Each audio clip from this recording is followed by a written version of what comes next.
విజయనగరం జిల్లా వంగర మండలం మడ్డువలస జలాశయం వద్ద ప్రధాన కుడికాలు ద్వారా సాగునీటిని రాజం ఎమ్మెల్యే కుండ్రు మురళీమోహన్ విడుదల చేశారు. స్టేజ్ 1 ద్వారా 100 క్యూసెక్కుల నీటిని విడుదల చేశారు. దీంతో 6 మండలాల పరిధిలోని సుమారు 35,000 ఎకరాలకు ఖరీఫ్ సాగునీరు అందుతుందని ఎమ్మెల్యే కుండ్రు తెలిపారు. కరకట్టల నిర్మాణం జరిగితే 2 పంటలు పండించవచ్చని సీఎం చంద్రబాబుకు నివేదిక అందిస్తానని ఎమ్మెల్యే తెలిపారు.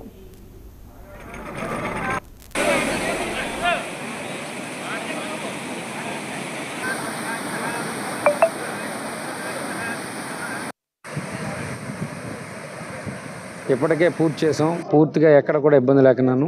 ఇప్పటికే నారుమళ్ళన్నీ కూడా మరి ప్రిపేర్ అయ్యి ఉన్నాయి.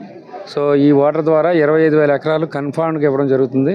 అలాగే ఫేజ్ 2లో కూడా ఇంకో 12,500 ఎకరాలు అవి వర్క్స్ స్టార్ట్ అయ్యాయి. అది పూర్తయితే అవి కూడా మరి దానికి సంబంధించిన ఒక 4 మండలాల్లో వాటర్ కూడా ఇవ్వడం జరుగుతుంది. ఈరోజు దగ్గర 2.3 టీఎంసీఎఫ్ వాటర్ ఉంది. 3.5 వరకు కూడా ఇది క్యాబుల్ ఉంది.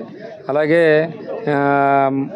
అన్ని విధాలు ఈ ప్రాజెక్ట్ చాలా మంచి ప్రాజెక్ట్ మిగతా ప్రాజెక్టుల కన్నా. అదేవిధంగా దీంట్లో 65 మీటర్స్ టోటల్ వాటర్ పెట్టేటప్పుడు కొన్ని గ్రామాలు మునగడం జరుగుతుంది.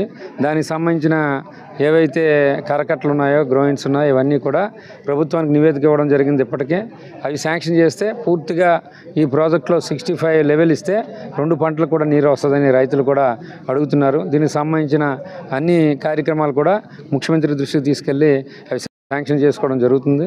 ఖచ్చితంగా మా నాయకుడు చంద్రబాబు నాయుడు గారు రైతు అంటేనే ఆయన మరి అంటే రైతు పక్షపాతి. ఎందుకంటే ఈరోజు విత్తనాలు కానీ ఎరువులు కానీ సకాలంలో అందే విధంగా చర్యలు తీసుకోవడం జరిగింది. ఇప్పటికే అన్ని విధాల ముఖ్యమంత్రి గారు చాలా పర్టికులర్గా ఉన్నారు. ఇప్పటికే గత 5 సంవత్సరాలు రైతులు ఇబ్బంది పడ్డారు, ప్రజలు ఇబ్బంది పడ్డారు. అవన్నీ కూడా ఇబ్బందులు అధిగమించి రైతులకు మంచి చేయాలా, ప్రాజెక్టులు బాగుండాలి, ఎక్కడ ఏ ఇబ్బందులు ఉన్నా ఇమీడియట్గా నోటీస్ ఇమ్మన్నారు. ఇమీడియట్గా అన్ని కార్యక్రమాలు కూడా చక్కగా జరుగుతున్నాయి. రైతులు కళ్ళల్లో కూడా ఆనందం చూశాను. చాలా చక్కగా జరుగుతుందని ఈ సందర్భంగా తెలియజేస్తాను. ఇప్పటికే